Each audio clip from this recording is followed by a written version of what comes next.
still talk if we need to. We're always pretty casual. They know we're all chatting when they come in. So there we go. 40. It's rising. Yes. Come on. We love it. Welcome to Fear Factor episode 5. Come on in, get comfortable.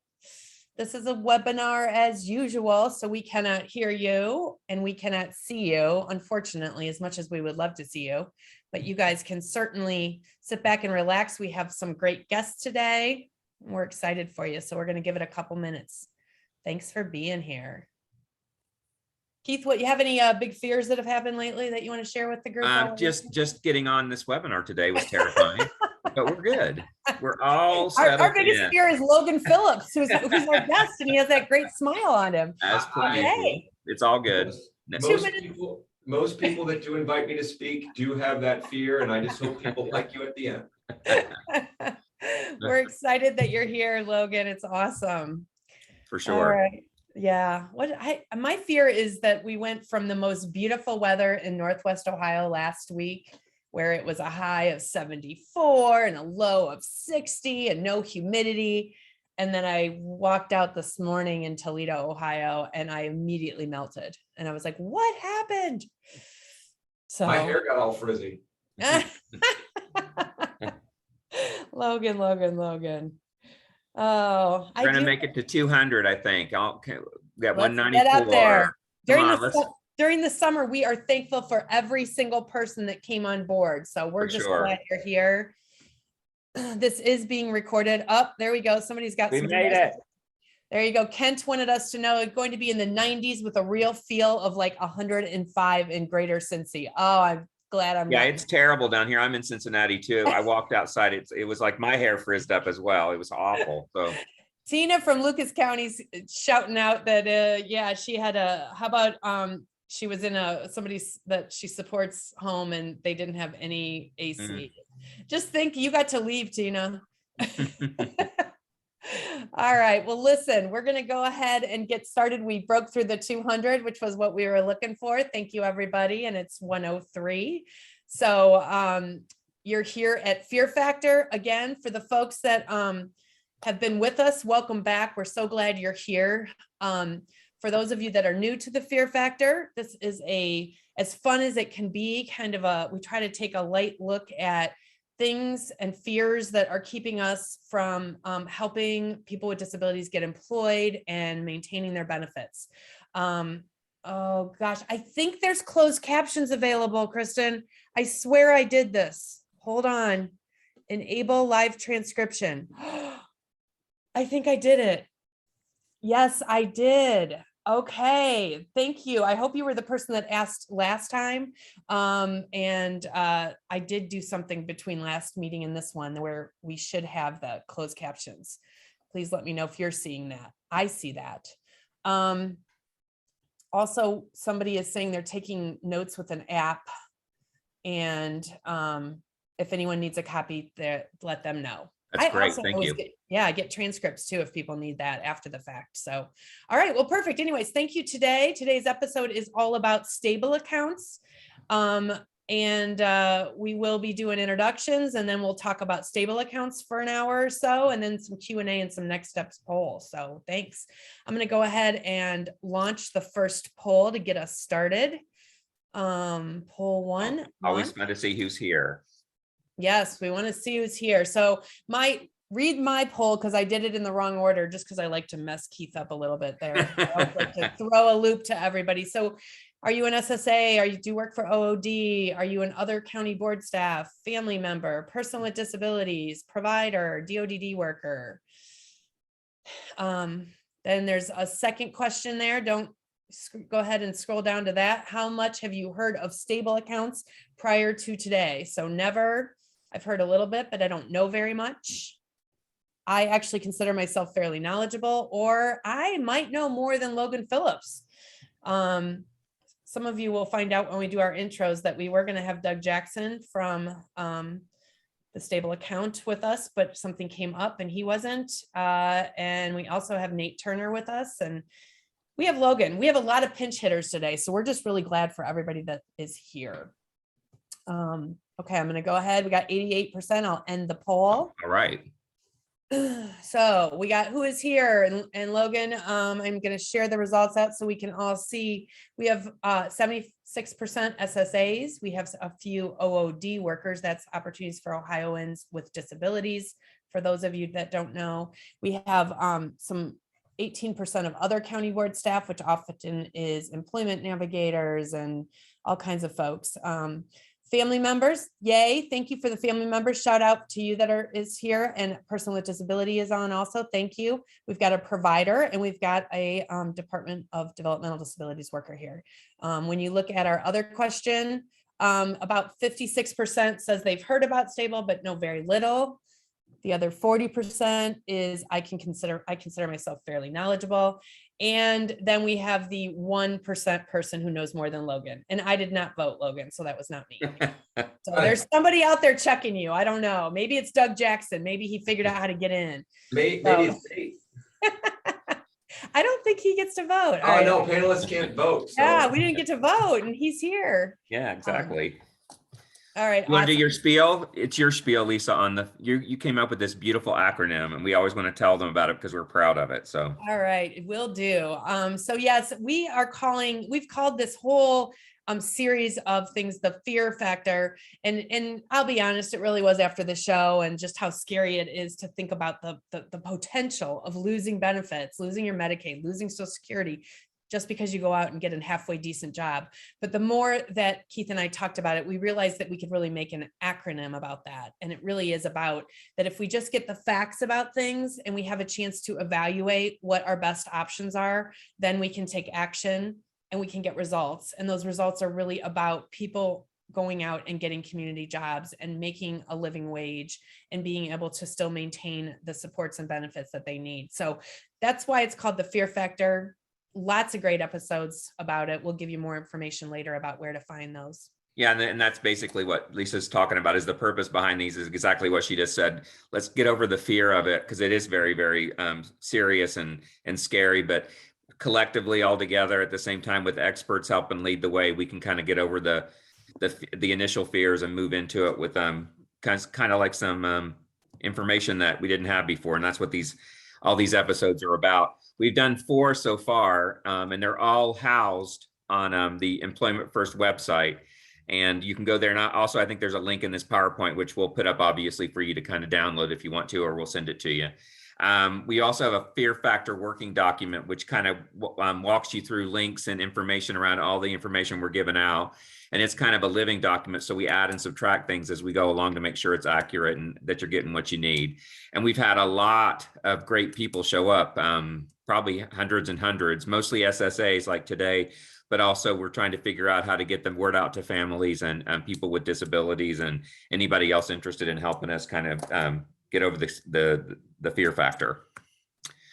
So I think I've said all that. And then we poll at the end of every episode, and this time stable accounts, or last time stable accounts was the subject matter we wanted to dive into, and that's why we pulled this together.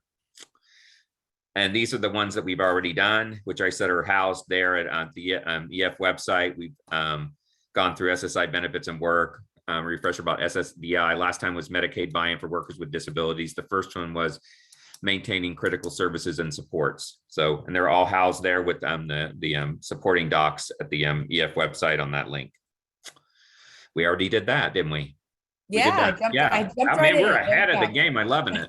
And I also want to just give a shout out to all the superstars that make this wonderful thing happen. It's all these great experts that have kind of helped pull together every episode that we have done. So, and I think we have a couple folks on today that are in the superstar category. I think we have Jeannie Hall is on and from OOD. And Latasha Olinder is on from Warren County DD. I don't know if anybody, and Christine is on it, I think as well, just listening in. Is anybody else out there in TV land that are experts that are on with us? I think that's the 2. Oh, Elizabeth's in the chat box. I don't know if she's okay, cool. Here, but welcome. She says she's here. Fantastic. So they help us out with the questions, right? Because Lisa and I are really smart, sort of, but we have not a lot of knowledge on this stuff. We just want to make sure we set it up right and get you what you need, right? So I know a little bit, and I think Lisa probably knows more than I do, but we have the experts on to help us walk through that stuff. So Keith, and then- you know, we should change it. It's not the fear factor anymore. There's nothing scary about us, right? yeah, It exactly. it is actually the Keith and Lisa show. Well, I'm going the Lisa and Keith show. It's like a kind of morning DJ show thing. just Yeah, like right. Harley, Yeah. Chloe and Michael. We just bring on amazing people, and that's it. So yeah, Jessica just asked again about where you can find past episodes. You can find them on the Employment First website. If you search in Google Employment First Fear Factor, bam, it will come right up. Also on Member Connect in the OACB Member Connect, we have links to the PowerPoint. We have lots of links on the PowerPoint that we'll download to get to it. So. And here's my screw up. I'm sorry. I did not put the correct name on because I didn't change it from Doug, like Lisa said. So Logan, I'm very sorry from the beginning, right? You already know it's that we're on the fly. So, but anyway, this was the slide where I was going to professionally introduce everybody. And you know what? I'm going to just kind of go with the flow. I know Nate's on, Nathan Turner's on too, and out by his phone too. So he has a voice, but we're going to let, I guess if you're ready, Logan, I'm going to go ahead and let you start sharing your screen. I'm going to stop sharing. I just have to, while you guys are switching that off, I do want to give a shout out to both of these guys, but you can go ahead and stop sharing. So Logan Phillips is from Resch, Phillips and Graham law firm, and his law firm does a lot of disability work. They have been extremely helpful. A lot of you might know Derek Graham. If you haven't met Derek Graham, you might have met Logan. If you met Logan, you might not have met Derek, but both of them are amazing. I haven't had the opportunity to meet many of the other folks from there, but Logan really pinch hitted for us when Doug Jackson changed jobs and was not able to do this session that had been scheduled out quite far in advance. So Logan knows a lot about the Stable account, and we're really excited to have him. I also want to give a shout out to Nate Turner. Yay, Nate's here. He wasn't sure if he at the last minute whether he was going to be able to make it. He's had some personal stuff come up that he needed to take care of, but he's trying to be here. So we kind of switched at the last minute. We're going to let Logan kick it off, and Nate's going to jump in if and when he feels comfortable, and certainly if he's around for questions, he will do that. Nate has tons of information about Stable also. So all right. So Logan can start sharing your screen if you want to, Logan. And unmute, Logan. I sure will. Thank you. I wanted to share a couple things. You know, this is Fear Factor, so I wanted to show something to you all, a before and after. You know, it was Joe Rogan who hosted it, and so I wanted to show a before and after. So here's here's Logan before, right? A young Logan Phillips, and here's Logan now. Right? Now, hold on just a second. I'm going to show you a before and after for Joe Rogan. Oh no, I think you've done what? I think you've done much better, Logan. I can tell that right now. And here is a before and after of Joe Rogan. Oh no. You can see that. So he had hair at one time, and yeah. now he has no hair. You know, now, he looks good bald too. I'm okay with that, you know? He hits the weight pile a little bit more than I do. So, so folks, thank you for joining in, and thank you to Nate for setting up the PowerPoint that I'm going to use throughout the presentation on some more technical stuff. But so tell you a little bit about what I do. Is my day every day is working with families with children with disabilities or other loved ones, but mostly children. And when I say children, I mean they can be adults, but they are children of the people who plan for them. And we spend time setting up plans so that those children will be able to receive government benefits when the parents pass away, and also have access to funds that can enhance the quality of life for those individuals. And generally, we're setting up trusts to do that. We also help people. Well, I also talk people out of guardianship. And then when absolutely necessary, we obtain guardianship. The reason that I say we talk people out of it is because people come in my office and they say, we need a guardianship. And I say, well, maybe not. And we end up doing supported decision-making. We also help people get qualified for SSI and apply for SSI for them. and also help with other benefits. So I like to say that I'm a special needs lawyer, and if it deals with special needs, I can do it, or I can help you to do that. So part of my planning with families is always about stable accounts. Families have a lot of questions about stable accounts and fears about using them. And I'm wondering if any of you would share in the chat some of the things that you've heard parents say as to why they're not using it, or why you might not be putting things forward to them. The reason for that is because I want to talk about what you want to talk about rather than what I think you want to talk about. So if you would share those things with me, those questions that you might have. If I don't get any responses, I'm going to talk to you about the fears that I have parents talk to me about. All right, we've got some coming in there, Logan. Awesome, I'm reading them. Yeah, that's great. They're going to go fast. Just a reminder while Logan's reading some of them out. When we ask you to put stuff in the chat box, go to the chat area. If you have a question that you think might be pertinent, you can put that in the Q&A, and I'll be monitoring those too. So, all right. So we've got all kinds. Heard too hard to get the money when they want or need something. I'm reading them. This is great. Yeah, I know other people can know read about it. So what I'd like to do is I'd like to start with the with sort of the getting money and how it affects benefits and that it doesn't. And to do that, I'm going to share another screen with you. So I've got I'm going to step up to my Vibe board and share this screen, and I'm going to do some drawings. And the reason I want to do that is this really helps families to see what it is we're doing when we're planning and why. And so I'm going to turn my computer around here. And so now all of you should have a whiteboard up in front of you. Okay. And so what I want to, great. And so what I want to talk to you about is why I have a job and why the stable account is important. Okay. I have a job, excuse me, wrong pencil. I have a job because of the $2,000 resource limit. All of you are aware that an individual with special needs who's not part of Medicaid buy-in for workers with disabilities has a resource limit of $2,000.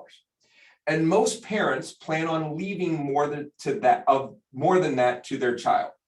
So they come in to see me, and their plan generally includes a third-party discretionary trust. And I like to think of trusts like a treasure chest. So mom and dad set up the treasure chest, okay? Mom and dad in this scenario are the trustees. They have the keys to the treasure chest, and our beneficiary is child. And mom and dad say that when we die, brother is going to be in charge of the treasure chest. And the trust says, spend this money to keep my child happy, independent, and productive. And there's lots of other things that we do around it, but just really understand that this is the central piece of planning. And so when mom and dad die, mom and dad's assets go into this trust.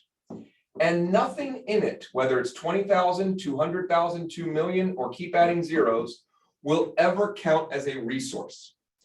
And my families really love it because when the child dies, this money can go to relatives like the child's children or brother or sister. The parents decide what to do with it, okay? And they get to do that because it is a third-party trust. Child's money never goes in that trust. That's what allows us to do that. Now, there is another kind of trust that we do. And that trust is actually, under the Ohio Revised Code, that is a special needs trust. And the difference here is that when child dies, there must be a Medicaid payback provision. So you might be asking, Logan, why would anyone ever set up a special needs trust rather than a third-party trust? Here's why. Child's assets are allowed to go into the special needs trust. So imagine that you have a client who inherits $100,000 from grandma. Nobody knew grandma was going to do it, but grandma has named one of your clients as a beneficiary on a life insurance policy. And that, you can't have it. You would send them perhaps to a person like me. And I would say, well, the good news is we're going to keep your benefits. Your IO waiver is going to stay. Your SSI is going to stay. Your Section 8 is going to stay. Your food stamps are going to stay. But you have to put your money in a place that Medicaid won't count. And the rule is that it has to have a payback provision, and the child cannot be in control of it. That's why we use a special needs trust sometimes. Now, the stable account has some similarities to the special needs trust. When the child dies, and I saw that this is one of the fears of the individual that was listed. When the child dies, there is a Medicaid payback provision. But before Medicaid gets paid back, we're going to pay legal expenses. We're going to pay funeral. And we're going to pay any other qualified expenses that were already incurred. And so it is true that a stable account does have money going back to Medicaid. There is a Medicaid payback provision in it. Now, I saw someone in the chat said they were afraid of it going to SSI.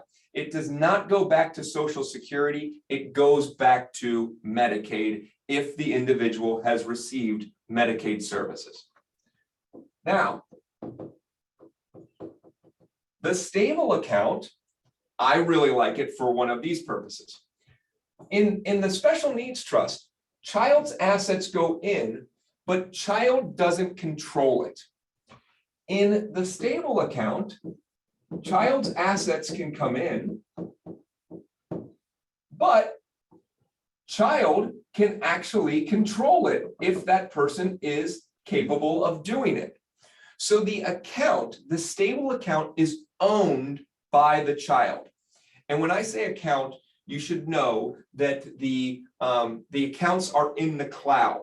They are through the Treasurer's Office of the state of Ohio. There is not a bank that anyone goes to. And I think that that's a fear for some of my clients. My older clients don't like the idea of not having a brick and mortar establishment. So that kind of confuses them. But it is an account in the cloud and money is deposited into it.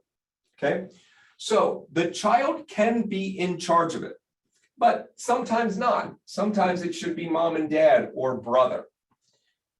Nothing in here, whether it's 2,000, 20,000, 2 million, or 20 million, keep adding zeros, will ever impact Medicaid. So we do not have to worry about Medicaid being impacted by any amount in the stable account. So it does not impact benefits. And I can't stress that enough. I sometimes have clients who come in here and we're doing the third-party trust.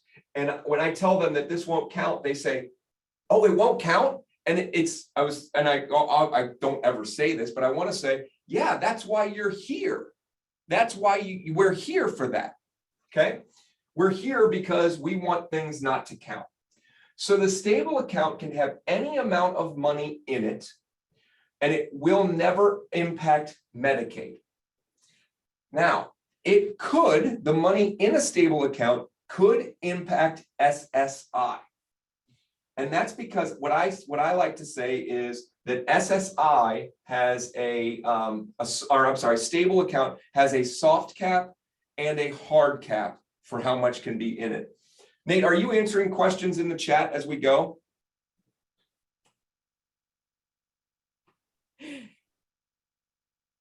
No, he's not. Okay, I just wanted to make sure that somebody's going to tell me if something comes up that is like that's really right about what I'm talking about, and I can stop and pause and say, okay, let me clear that up. So if that could be you, Lisa, or someone. Yep, we'll definitely do that. And Nate, okay, if you need to jump in, feel free. Great, thank you all. So what I like to say is that the stable account has a soft cap of $100,000. And what that means is that any amount over $100,000 starts to count towards the $2,000 SSI resource limit. So let me give you an example. If a person has in the stable account I'm going to draw it because I can never say it. Okay. If that's in their stable account, they are ineligible for SSI. And that money should be reported to SSI, and 2 months later, they will not get a check. Okay. And that's SSI always runs 2 months behind. So that person would not be eligible for SSI. If next month they spend $2, and that's what they have in the stable account, and that's their only money or assets, they're now eligible again for SSI. Another scenario, a person in their stable account has, okay, $101,000, but then they have a bank account where their wages go, or their rep payee account, and their rep payee account has $2,000 in it. They're over, okay? If their rep payee account had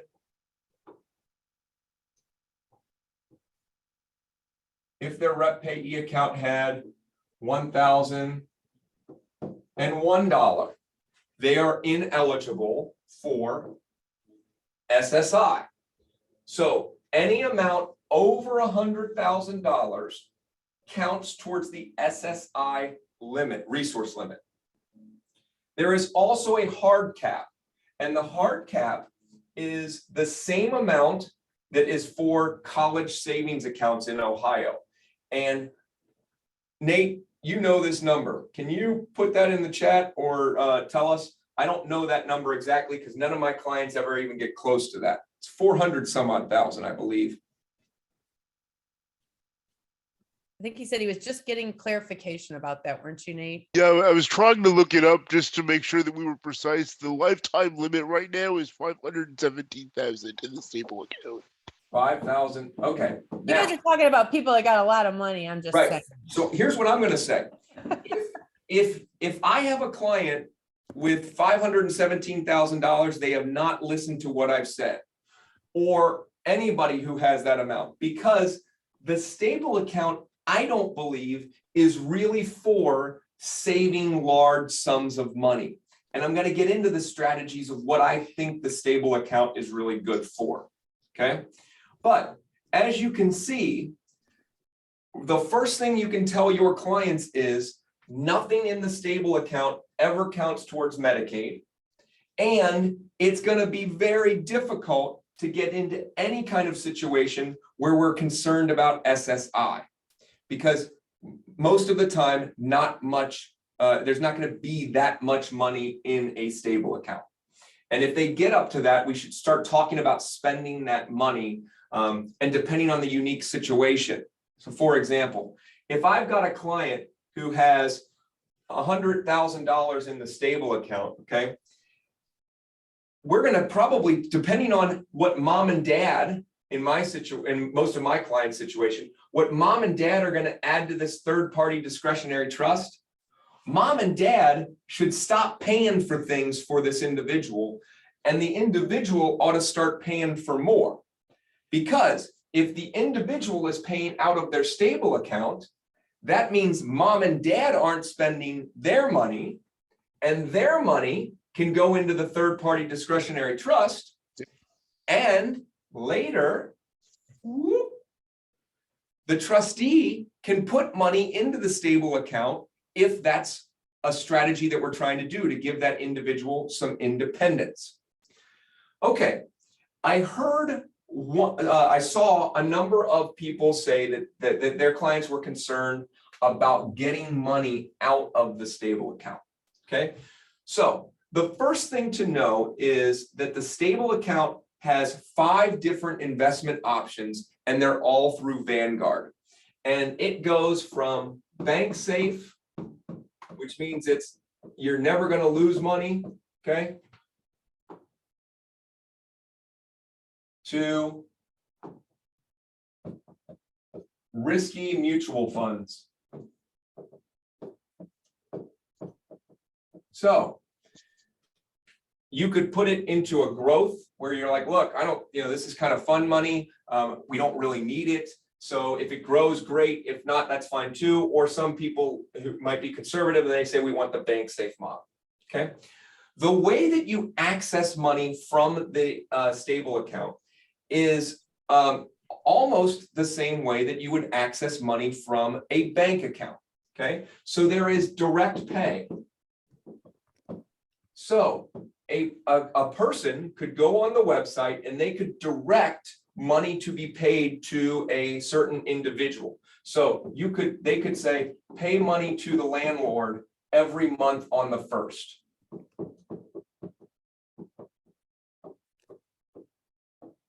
Okay. They could also say, pay me, request money from the stable account to that individual or to someone else to buy for a qualified distribution. But the most direct way for the individual is with a debit card. That debit card is loadable, which is one of the reasons why my clients, parents oftentimes really like it. Because you want to talk about fears, and I'm sure you guys know this. The number one fear when it comes to money for the clients that I work with is their child is going to be taken advantage of.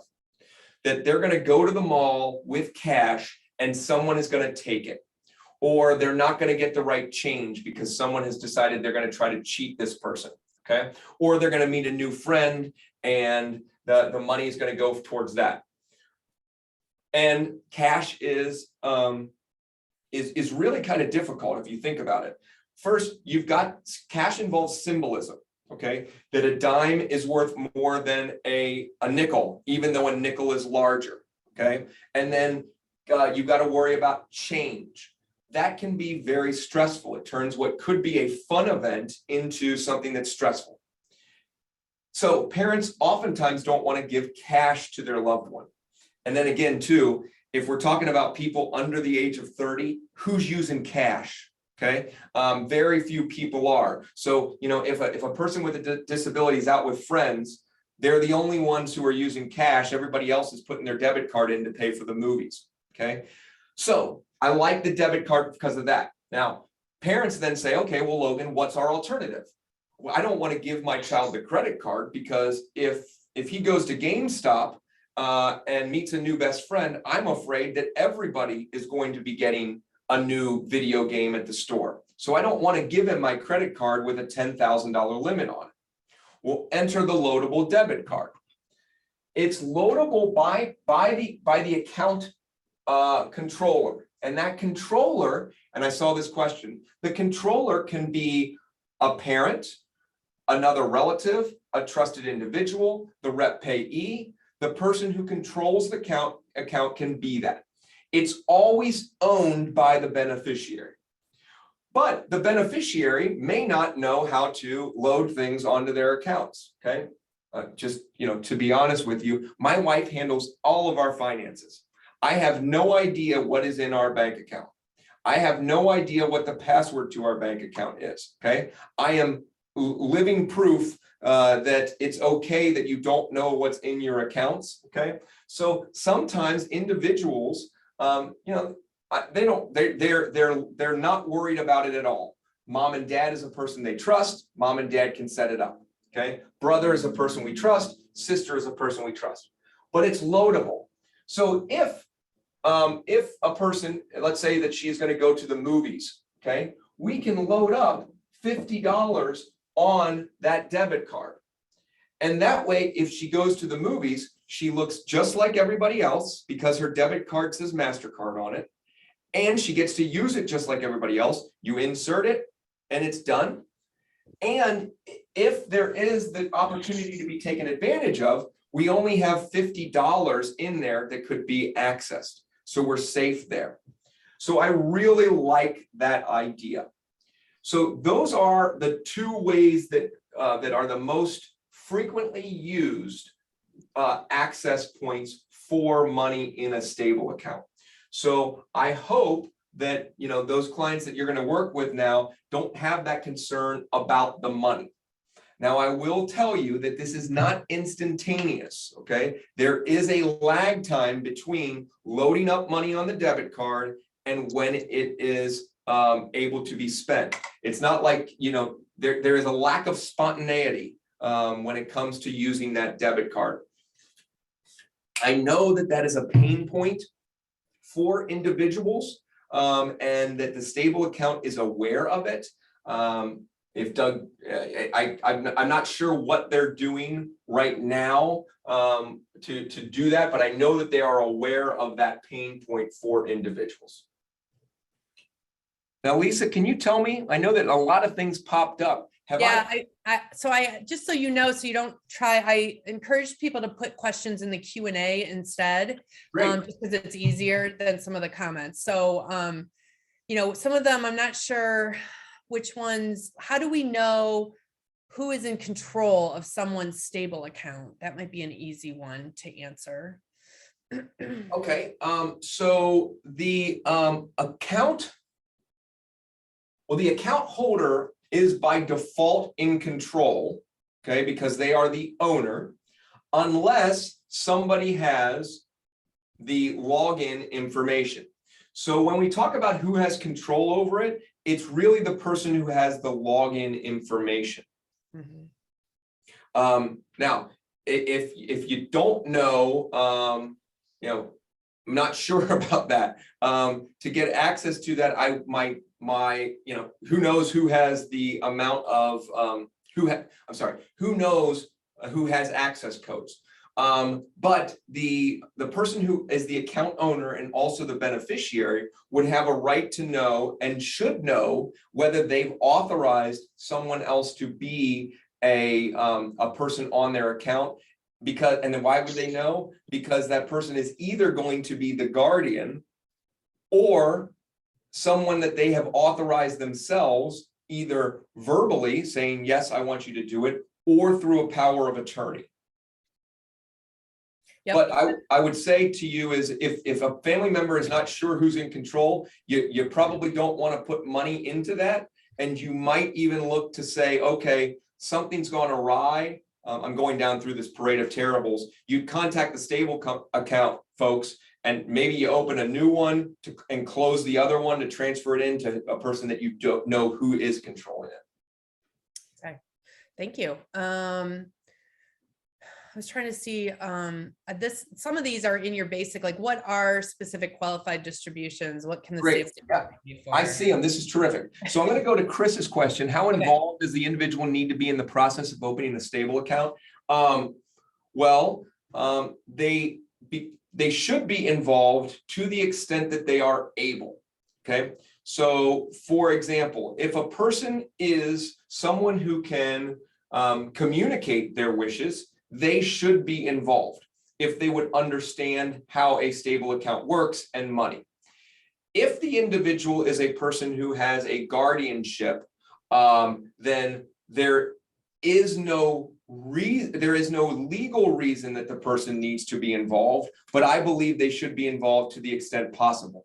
But you know, if a person has a very involved disability, they communicate non-verbally, they might not understand money or that things cost money, then you know they can't really be involved in a meaningful way, and so their guardian would be in charge of it. And that, you know, a guardian, legally speaking, stands in the place of the individual, so that is the involvement to the extent they can. I think Nate wants to add in there too. Great. Yes, thank you. I would also say that I know in my slides that I say that I recommend families and teams spend at least an hour working on opening the stable account, even though the treasurer's office says it takes about 10 minutes. Yeah, it takes about 10 minutes to log on and actually set up the account and to put in the information for it and to make the withdrawal, but it needs to be part of a larger person-centered discussion. I think teams should come together, and SSA should facilitate discussions about what the person who's receiving supports, what their financial goals are, what the team's financial goals are for that person, and decide how they want to use the stable account and how they want to, if they want to save the money or invest it. All of those are really nuanced decisions that are going to vary from person to person, and it should be part of a larger discussion. So that's why I recommend spending at least an hour on opening the account. Absolutely. That's Thanks, great. Nate. I see a couple questions about qualified expenses. I'm going to come to that. But I do want to answer Britt's question. If a person receives SSDI and Medicare, they do not need a stable account in order to maintain eligibility. SSDI is Social Security Disability Insurance, and that is not a means-tested benefit. That is an earned benefit, and that benefit is either earned by the individual who is receiving the benefits, or an individual could be receiving it based on their work record, so the parents earned it for them. Medicare comes along with the SSDI, and therefore it also is not means tested. So in order to maintain those benefits, a stable account is not necessary, because you don't need to put money in a special spot, whether that's a special needs trust, a third-party discretionary trust, or a stable account to maintain those benefits. Awesome. Oh Thanks. shoot. And the only thing I would add to Logan's response is that if someone does need Medicaid, then the stable account becomes more necessary, because some people with disabilities have both Medicare and Medicaid. So you have to watch for that. Even though you have SSDI and Medicare, you know, that doesn't mean you might not have Medicaid and still need to worry about that $2,000 resource limit, which is where the stable account comes in. Right. So Medicaid, you got to worry about the resource limit. Well, and let's be clear, Medicaid waivers, you need to worry about the resource limit. Community Medicaid, you do not. But since I think that we're only talking about Medicaid waivers here. So yes, and I noticed that somebody put that in the chat. So Medicare, SSDI, you do not have a resource limit. Medicaid and SSI, you do. The difference between a stable account and a pooled special needs trust. So let me go back to my other slide and talk about this special needs trust. Okay, so you'll see that the special needs trust allows for an individual's assets to go in it and not qualify. So what I'm going to do is I'm going to switch to this, and I'm going to put up what a pooled trust looks like.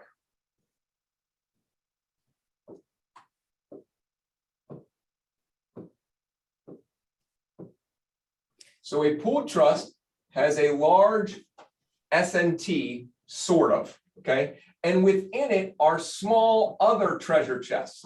So people are pooling their money in order to be managed by a trustee. That trustee is a company, okay? So it's a professional trustee, and they're not making decisions about John's trust and Susie's trust and Sally or and Alice's trust individually. They're saying the entire pool is going to be invested in this mutual fund or this stock, okay? Whereas on our other slide, mom and dad could decide whether they want to be in Google or, you know, Ameriprise or what have you, okay? So that's one difference. The pool trust, then, what you have is what's called a designated advocate. And that person can be the individual themselves or a person that they have nominated. So what happens is if someone needs something from the trust, the designated advocate contacts the company. I'm going to use Community Fund Management Foundation, okay? And Community Fund Management Foundation then has a sitting committee that says, is this an okay expenditure from the trust? And then they contact the company that is the trustee, and the money comes out of, let's say it's Alice, and goes to the designated advocate, or goes to the landlord, or goes to Disney to pay for a trip, what have you. So you can see in the special needs trust, if they want to go to Disney, mom and dad are just cutting the check to Disney. So there is a designated advocate in the community fund management sort of situation. And pooled trusts act like that. In addition to the pooled trust, when Alice passes away, so I should do this up here. When Alice dies, she had the people who set it up have an option. And the option can be that this can go to Medicaid, can go to a charity, or can go back to Community Fund Management Foundation. So it doesn't require a Medicaid payback. The money in it must either go to Medicaid, stay in the trust for the foundation, or go to a charity. So that's a major difference there. I would say also that, you know, depending on the amount of money that a person is receiving, a community fund management foundation might be an okay kind of strategy. So what happens is they have this large special needs trust, and Alice or Alice's parents joins the big trust, and it's pooled. And so it might be easier to set up. There are fees for this company to work. But I see it when clients perhaps have under $100,000 that they're inheriting, and mom and dad don't need absolute control over it. Where I used it once because a mom said, the last thing I want to do is manage finances, okay? And $100,000 doesn't usually get you in the door with a financial planner. So this worked out really well for her. She didn't want to be a trustee. I hope that answers your question. Let's see. I'm going to go to the distributions, and then I'm going to come back to some additional questions. And I love them. Keep them coming, because again, I want to talk about what you want to talk about. So the distributions. It's easier to say what it can't be used for than what it can be. And then I want to tell you, if you use it for the wrong thing, the consequence is minimal. Okay, so it can't be used for alcohol, tobacco, alcohol, or adult entertainment, or anything illegal. 5 things: tobacco, alcohol, adult entertainment, what was it? Anything illegal, and what was it? What was the last one? I forget what I said. The transcript will tell you. Yeah, I was gonna say, you did good. Great. Okay. So as long as the distribution is for the individual and improves their quality of life, then it is a qualified expense. So, and I know that when you read the statute, it really doesn't make that clear. But so, for example, a person needs a new winter coat. If you look at the website or the statute, it's not clear that you could buy a winter coat. But the question then comes is, does a winter coat improve the quality of life of the individual? Well, she's not going to leave the house without a winter coat. And getting in the community improves her quality of life. Okay. I was in a meeting with the treasurer's office to do stable accounts. I did a presentation, and a dad asked, can we buy a van, but put it in my name and make the payments from the stable account? And the van was a wheelchair accessible van. And the answer from the treasurer's office was yes, that was allowed. Could I pay for a trip to Disney? Well, does that improve the quality of life for an individual? Absolutely. Okay. So the answer is generally yes, a stable account can pay for that. In fact, I did a presentation with the treasurer's office again about stable account, and we called it, yes, a stable account can pay for that, because I think people get really confused about that. Now, I will also tell you that if you're going to buy a ticket for the individual to go to Disney, and the person who is taking them would not go to Disney, but for going with that individual, the stable account can pay for their ticket to Disney, their housing at Disney, their food at Disney, because it is for the benefit of that individual. So I hope that answers the question, because I think it's pretty much yes, buy it. Now, let me tell you what happens if you don't do it, okay? If you were to use it for alcohol, if the individual were to use it for alcohol, okay, that money then becomes taxable, okay? There is no consequence to SSI or the Medicaid. So let's suppose that the individual takes their debit card and they go to buy, $25 of Boone's Farm, okay? So that should be illegal right there. now, Illegal and. now, in order to understand the consequence of this is you need to understand that if I put $2,000 into this and it grows to $20,000, nobody pays tax on that. It grows tax-free, provided that we use only qualified or only spend it on qualified expenses. So it's a pretty sweet deal, okay? And if you're familiar with college savings accounts, it's just like that, under 529. And to get real geeky, the stable account or the able account legislation federally is 529A. So it matches a lot of things in the college savings account 529. But if I spend $25 on alcohol, I don't get that money tax-free. So I'm going to have to add that to my tax return as taxable income. Now, who does that? Not many people, okay? First of all, they'd spend it on alcohol and they wouldn't know that they were supposed to do that, okay?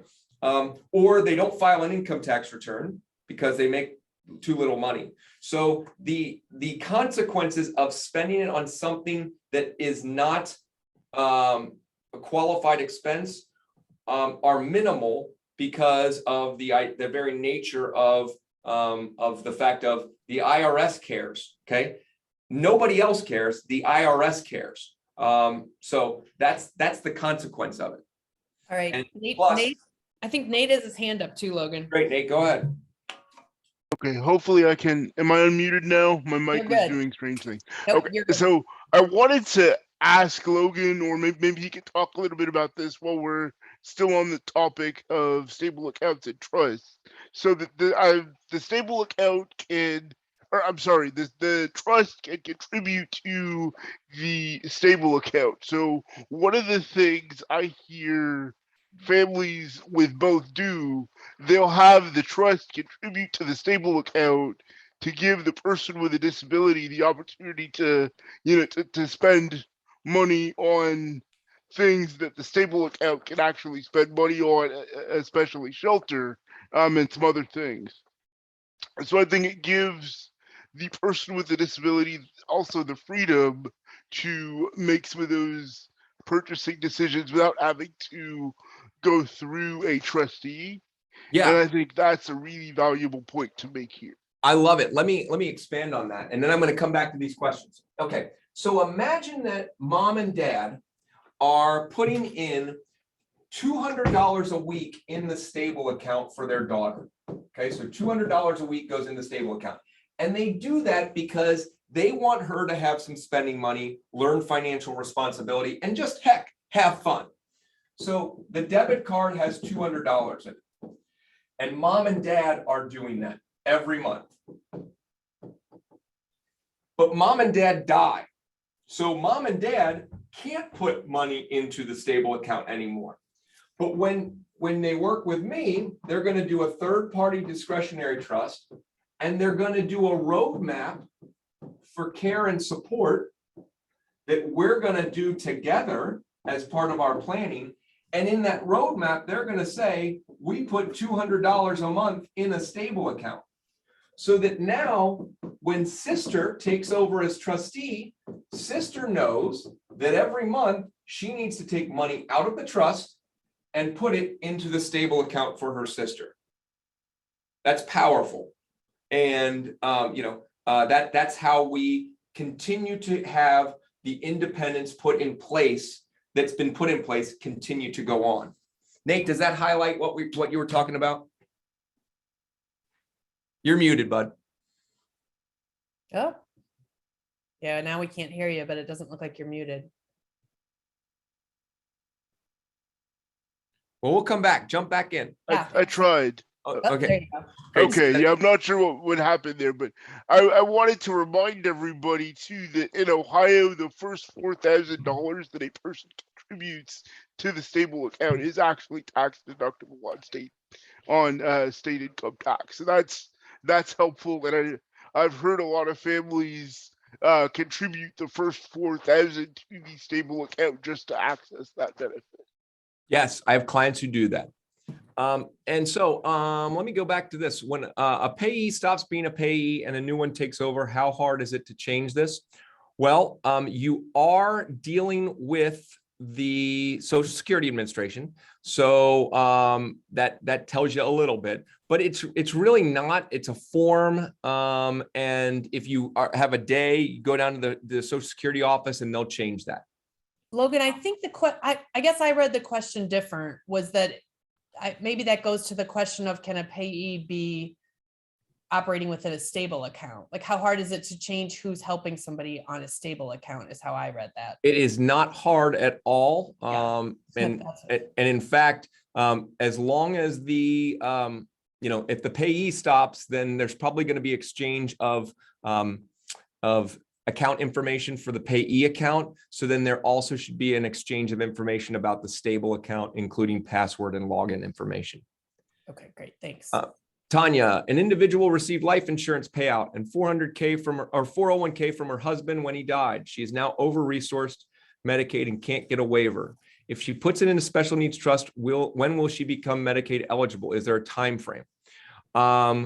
So there is not. So once we get it into the special needs trust, then we would notify Job and Family Services. And if that's the only thing that's stopping her, then she will be immediately eligible once it's out of her name. Now, one of the questions I would ask is it even in her name yet? If it hasn't been transferred to her yet, then she still should be getting Medicaid. If it's already in her name, then we need to do that special needs trust. And a stable account is not an option for that because, and I should cover that. A stable account, the maximum amount of money that can go into the stable account from third-party individuals in any 1 year is $15,000 or $16,000. Sorry, I was doing 2021 numbers. So $16,000 per year from other sources, from third-party sources, or the individual. And if an individual is working, they are allowed to contribute plus 12,000. I got to check my notes. If they're working, $880 in 2022 of wages. So that's the yearly cap. So a 401k. Oh, and by the way, too, a stable account is only able to receive cash.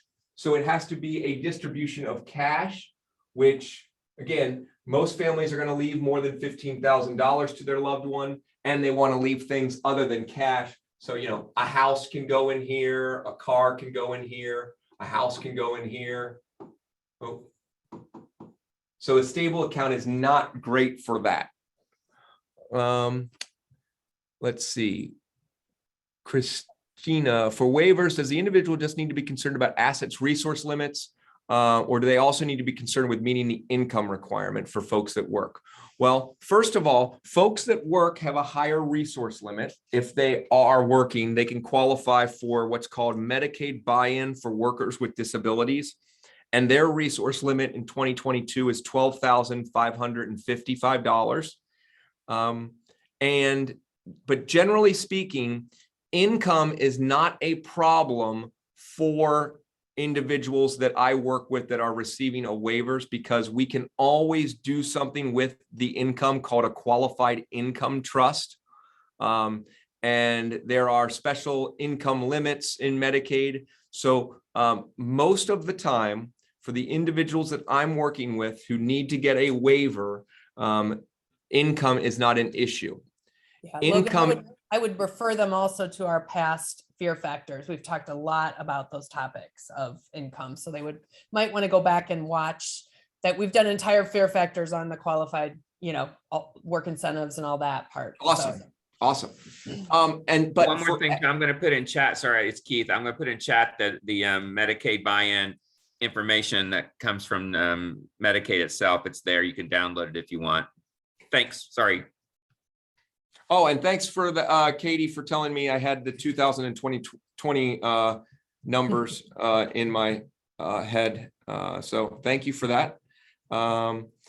Now, income is an issue for SSI. So be aware of that. So that's for Medicaid, Christina, was my answer. For SSI, income definitely is a factor, such that if a person is receiving SSI,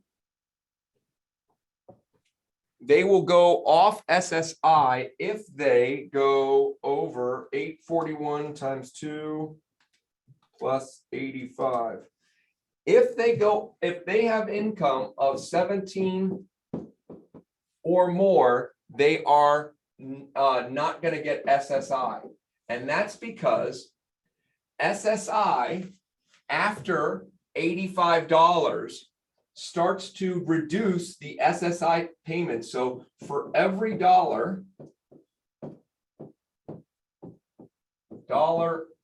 earned, reduce SSI by 50 cents after first $85.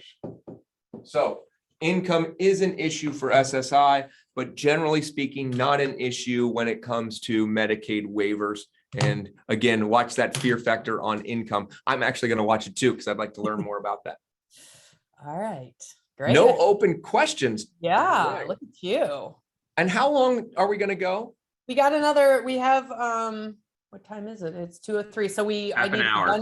We need to be done by 2:30. So if you want to pull up some of those basics maybe and just make sure we've gotten through them. Yeah. And now, does that include like if there are additional questions at the end, if people are saving them, but please don't save them. No, ask along, but we want to be done by 2:30. So whatever. Great.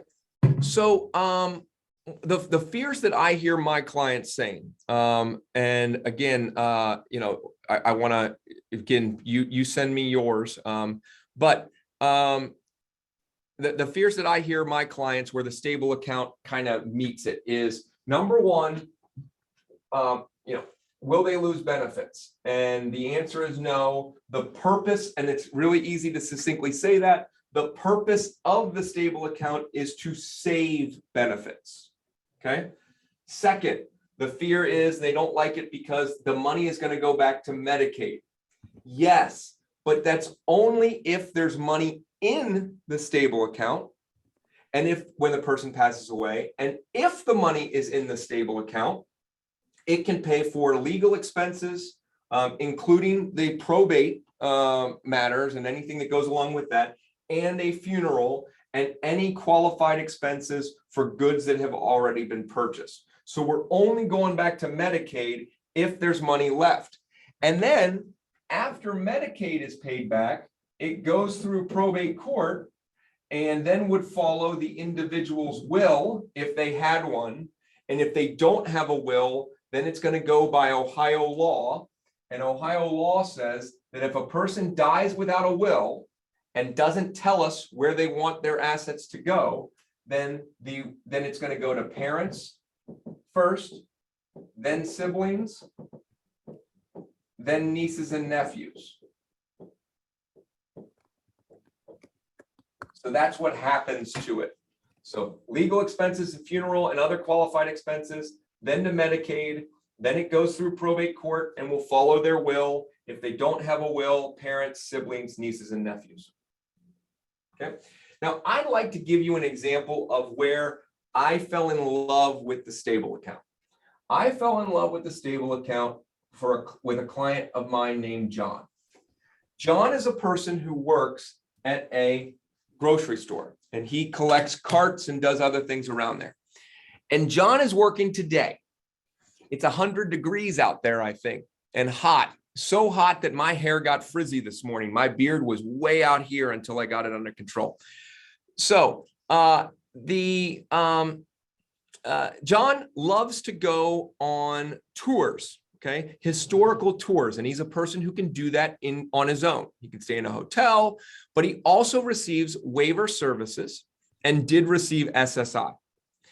His parents came to see me in 2013, and they said, Logan, we go out at the end of every month and we spend money that we really don't need to. And this was their quote, Logan, you can only buy so many Legos. And so they were literally going out at the end of every month and wasting John's income because he couldn't have it. He was going to be over the $2,000 resource limit. So here's what we did in 2013. We established a special needs trust. So John's money is going into this trust, and his mom and dad are controlling it, and John is the beneficiary. Okay? How would you like it if you are sweating in the summer, freezing in the winter, and you have to put your money into a place that somebody else controls? Now, if you are a parent, you probably know what this feels like. But if you're John, imagine what that feels like. You're earning money, and so that you don't have to waste it, you have to put it in a place that somebody else controls, that you have to ask for money. I believe that that is BS, and I'm thinking bogus. That is bogus. So but that's what we had to do in 2013. Come 2016, middle of it, because that's when it was launched, middle of 2016, we stopped using the special needs trust, and we opened a stable account. And now John's money goes in there. And guess who has the keys to it? John with mom, who helps him. But John knows how to load up his debit card. So he loads it himself. And when he goes on his trips to Gettysburg or to the Civil Rights Museum in Cincinnati, okay, he uses his stable card, and he doesn't have to carry cash from this special needs trust that his parents pull out for him. Okay, now we all know that this is what happens, but John is putting his money in there, okay, and he's spending it, and it allows him to control it. I mean, just think about what that means for John. That's when I fell in love with the stable account, was because of what we could do for John. Other things that I like the stable account, okay? The number one gift for individuals who graduate from high school is cash, okay? Well, cash is a problem for SSI, because if someone receives cash, after the first $20, we have a dollar for dollar reduction in their SSI benefit. So I'm going to add $20 to this. So $861. If somebody gives him $100, guess what happens? In 2 months, if it's reported, he's going to get $761. So if people at a high school graduation give over $1,000 to this individual, okay, a very common gift for graduation is a check for $50 or $100. In fact, the only checks my wife and I write, I think, anymore are for graduation presents. Mhm. And so we do that. If that happens to a person who's receiving SSI, then that person now has a reduction, and they could absolutely receive no SSI for that month. So now what these people thought was going to be something great ends up being a problem for the individual with special needs. And of course, as you all know, 18 is when people are eligible to apply for SSI. And many individuals with disabilities are graduating high school well after their 18th birthday. And so they are on SSI. If instead that money is going to the stable account, there is no reduction in SSI. So if the $100 goes in here, then the person receives that, and there's $1,000 in there, and now they've received their $841 plus the $1,000 that they can have. And so now it actually was a benefit. And people can direct deposit into the stable account. The individual can put a link on their invitation to the graduation party that says, hey, if you're thinking about making a cash gift, please do it to the stable account. I love that. Logan, while you're on that, before you go to another topic, the question was, are special needs trusts able to have debit cards when you look at comparing special needs trust versus stable? They can, because a special needs trust is like a treasure chest. So when we have a special needs trust, that special needs trust is probably going to have a bank account, and it's going to have some money in it. Let's say it's $20,000. There can be a debit card linked to that bank account. So it's not the trust that has the debit card, it's the bank account within it, because just like a bank account, or I'm sorry, just like a treasure chest you see on TV that's got gold, diamonds, and rubies. Okay, this treasure chest has gold, diamonds, and rubies. It's just going to be a bank account, perhaps, and a house, and a 401k. So, gold, diamonds, rubies. But this is what will have the debit card, and the name on it will be the trustee's name. Thanks. Okay, now I'd love to share with you something that I like to call legal money laundering, and it's awesome for families. Okay, And when I present this with the stable people, they always kind of get red in the face. I want to talk to you about what happens to SSI when somebody pays rent for an individual. Okay, so SSI says that this 841 is supposed to go for shelter and food. Now, you can imagine if you're trying to go out and find an apartment, especially if you are a person a person with a disability, you might not want to live in a place where 841 gets you an apartment. Okay, or 841 might not be, you might not like your neighbors at 841, okay, a month. So mom and dad say, we're going to supplement our daughter's apartment. So what we're going to do is she's going to live in the apartment, okay, and the rent is $2,000 a month. And we're going to pay that $2,000. So mom and dad say, well, we know we can't give it to our daughter, because if we give it to our daughter, that's going to mean that she's going to get nothing in SSI. And we want to keep SSI. So we're going to pay the landlord the $2,000. Well, guess what Social Security says? Social Security says, you have received, to daughter, you have received a benefit that SSI should have paid for. That's called in-kind support. So you have received in-kind support. So you're not going to get your full 841 because somebody gave you money, or paid for something that SSI should have paid for. So we're going to reduce your SSI by 1/3. Again, they're 2 months behind. So you're only going to get $561 a month every time your parents pay your rent. Well, that's kind of stinks. Okay. So what the parents say, well, what can we do? We have to pay this rent because $841 is not going to cover it. And we don't want her using all of her $841 for an apartment. So here's what happens. Mom and dad do this. They open a stable account, and every month they put in $1,500. Okay. Or let's just go with the full amount. They put in $2,000. Now that's going to be a problem if you're doing your math. That's going to be a problem at the end of the year, but we'll cover that here in a second. They put the $2,000 in the stable account, and then they pay the landlord. And so now what we've done is we've washed that money.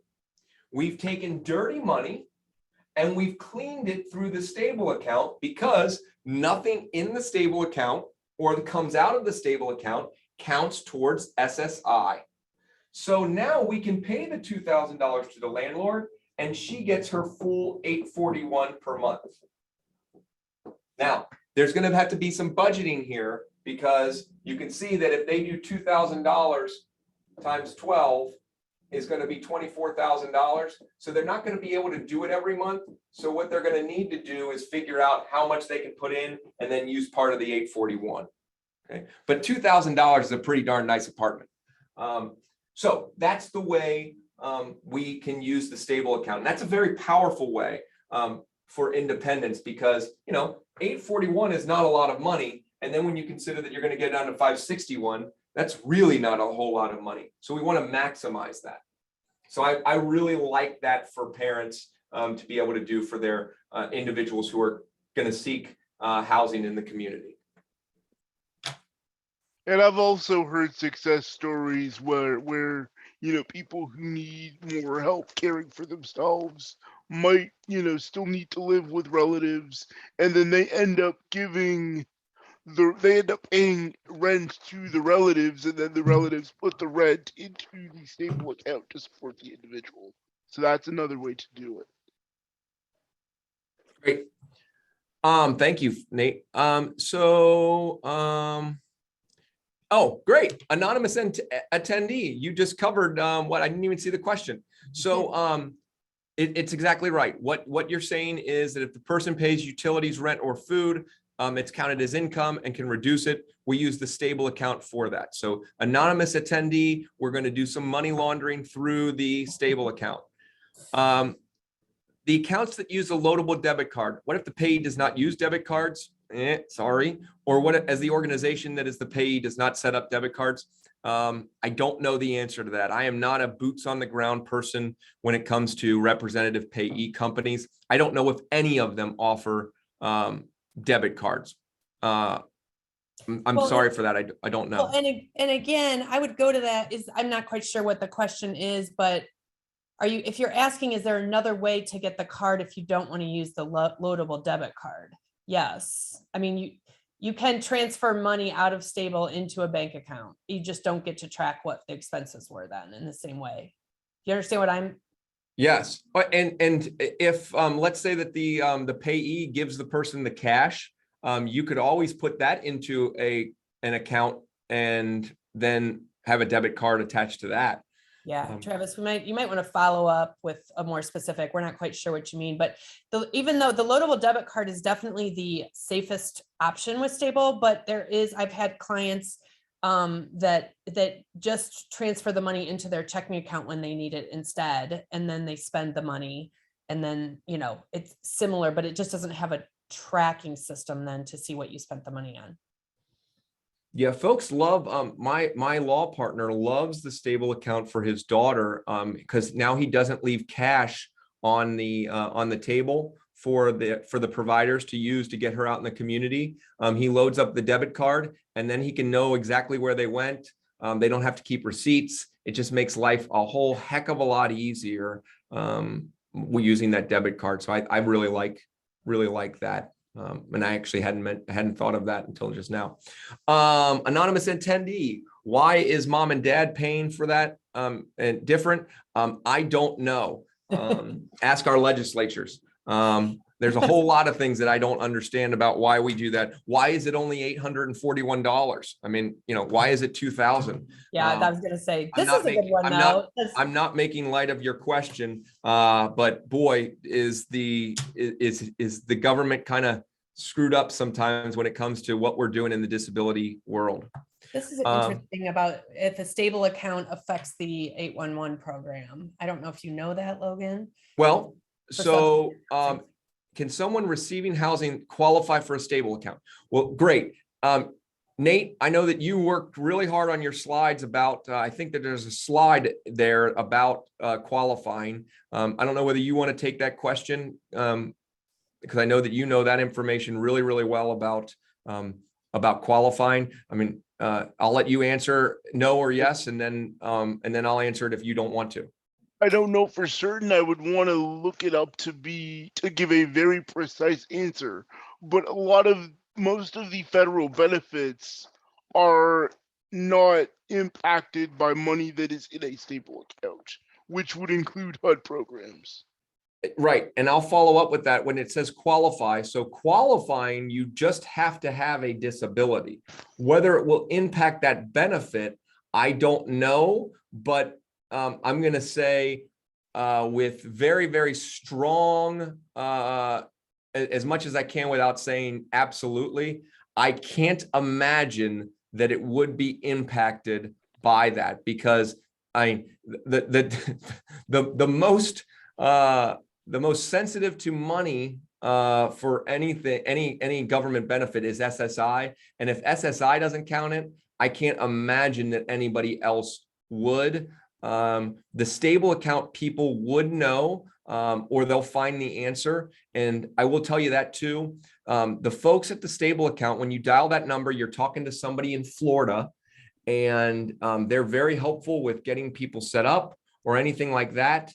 But if you have that specific question, I would call them and ask and find out. I've just searched the plan disclosure on the stable account, and 811 does not come up in there. But I just can't seem to think that it would ever be. CMS has stipulated that Medicaid programs, assets in a stable account should not affect eligibility for Medicaid programs, but a person does have to have a disability that begins before 26 to be eligible for the stable or able account. Yeah, I think that's more the question that I was thinking too. It was just the basic qualifications for a stable account. Yeah. Right.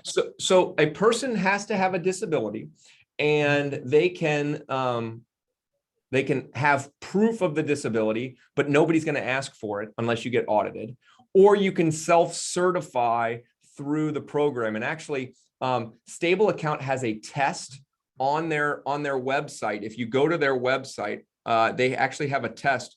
Are you eligible? Am I eligible? And it is very, very straightforward about that. In fact, if I click on, actually, let me share my screen here. All right. And we're down to just a few minutes, Logan. Okay. Well, I want people to get their full time, especially if they're getting credit. I don't want to get anybody in trouble for getting No, we're good. So We can keep it open. I just know some people might have to jump off. let me stop my share. I know somebody asked a question about keeping Medicaid and working full time. Yes, while Logan is getting ready for that, there are two primary ways that people who have a disability and are on Medicaid would be able to potentially work full time and retain eligibility for Medicaid. So the first way, if someone has received supplemental security income, there is a work incentive called 1619B run through the Social Security Administration that could allow people living with a disability to be able to work and keep Medicaid. Yeah, and Nate, I did write a message to that person that was covered in some of our other fear factors with the Medicaid Okay, buy-in. and then the other way would be the Medicaid buy-in for workers with disabilities. So Thanks. So here's that, it's right there on the front page. I clicked on stableaccount.com and see if you're eligible, and it goes through, there's a quiz, and it's very, very straightforward, and it'll tell you whether you can.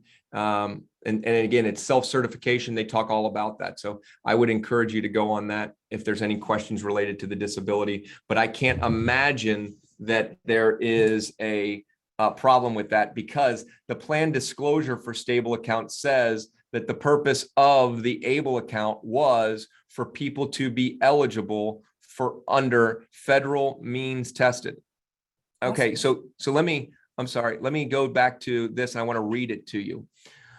Here is an example. It says on their disclosure form, which is an 80-page legal form, says that monies contributed to a stable account are disregarded for determining eligibility under federal means tested programs such as SSI, and could so that tells you right there that if it's means tested and it's federal, it doesn't count.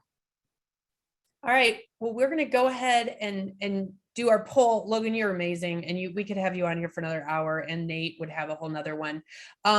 I do want to throw out that last question was like, how much would it cost to have somebody, help with this? And I guess, I just want to say, well, it doesn't cost anything to open the stable account and start learning. That's your first step. Like, if you have, there's really and then there's always consulting with a specialist, which Logan might be able to tag on more about special needs trust versus all those other words that he used that I don't understand. So yeah, so I can mention that, Lisa. So coming in and talking to us, it doesn't cost anything.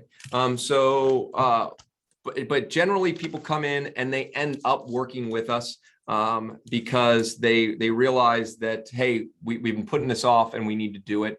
But we schedule our first meetings for an hour and a half, and there is no charge for that. We charge by the plan. And so what that means is that there's a fee for the trust. There is a fee for, the plan surrounding it. And because this is recorded, I don't want to give out those costs because they could change. So I don't want that. But I can tell you that most people who come in to see us end up hiring us because we, Derek has a child with special needs. I have a stepbrother with special needs. Bill has a daughter with special needs. We want to put shoes on our kids' feet, but we're not trying to get rich doing this. And so, I think that we're reasonable for the work that we do. And most people end up working with us when they come to see us. Awesome. Thanks, Logan. All right, Keith. Well, listen, we're gonna let Logan, we might have him come back sometime. Maybe you guys will tell us more. I do have a poll I'm going to launch right now while Keith is taking over the, there we go. So actually, I went back to a poll that might have been earlier. After hearing about stable account today, what are you going to do different? Are you going to be able to assist people to enroll in stable accounts, tell others about stable accounts, seek more information about it? And this is multiple. You can do whatever you want, I think. I don't know. Maybe I didn't. So I'm not going to spend a lot of time on that poll, but you guys are all voting. It's amazing. Thank you. It looks like people got a lot of great information from this. Logan wins for the whiteboard alone for the. I know that was really fun. It was artistry. totally different. I was like a whole different thing. I'll be interested to see how that comes out. You get an So, Emmy. yeah, we got You get an lots of Emmy people. award. It looks like a lot of people are going to still seek more information. They're going to keep stable accounts in mind, and they're going to talk about them a lot more. Really check out the website. It is amazing how much information is on that website and how easy it is.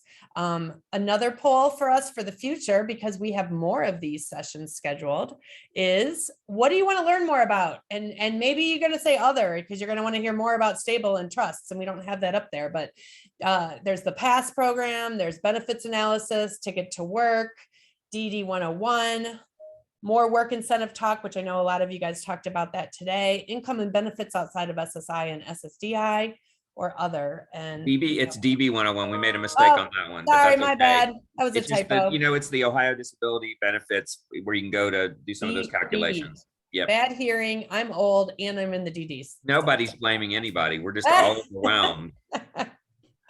All right, well, we do want this information, so if you could at least vote for one of those and move on, we'll look and see what more we want for the future. I'm gonna give it just a few more Yeah, seconds. I'm always interested in this. Keith, you were talking about the whiteboard. I taught elementary school for 3 years. Can you imagine your teacher with that handwriting? I love it, but it keeps you, it's nice, it's engaging, it's awesome. So yeah, it looks like a lot of people are interested in more information around the income and benefits outside of SSI and SSDI, along with benefits analysis. And still other people interested in all those topics. So if you have time and you want to stay on, go ahead and put any other ideas for topics in the chat box, not in the Q&A, but in the chat box. And anonymous attendee, your question in the chat, I think I answered that live, so I'm not going to type an answer about. There was one question about somebody asking about if there's a limit on how much you can put on the loadable debit card, and we were just double checking. Excuse me, I don't know if you know that, Logan. I do not know that answer off the top of my head. Yeah, I was gonna say I think Doug Jackson would have been perfect to field that one, but you as obviously far can't as put more I than what you know, have in your account. I've Yeah. helped people put money on their debit card before. You can't put more than what's in your account. That's the most important thing to know about that. But there may be another limit. I want to say there's something about $5,000, but I'm making that up. I think there are limits on daily transfers, but I don't know if there's a maximum limit. And I think to the anonymous attendees question, it is very possible for someone with a psychiatric disability to qualify for a stable account. The primary two pieces are that you have a disability and it manifests before 26. Gotcha. I absolutely love anonymous attendees question though. And I'm just, it's funny. How do individuals and families find competent professionals to consider all the options individually? I wish that they had put in find other competent professionals. You're not one, Logan. Because I'm sorry, anonymous attendee. It appears that you did not appreciate the. Hey, you can't win everybody over. I understand. Didn't know who you were. Is that that could be my wife on here today? I'm not sure. My wife runs a support group where there's wine drank, and it's all the people who are disappointed in me. They come by weekly. Please note that you can look them up. They Resch, Phillips and Graham is out of the Columbus area, but they do a lot of things virtually now. So feel free to reach out to them. Keith and I both have contact information if you didn't see it in the chat box or in the Q&A.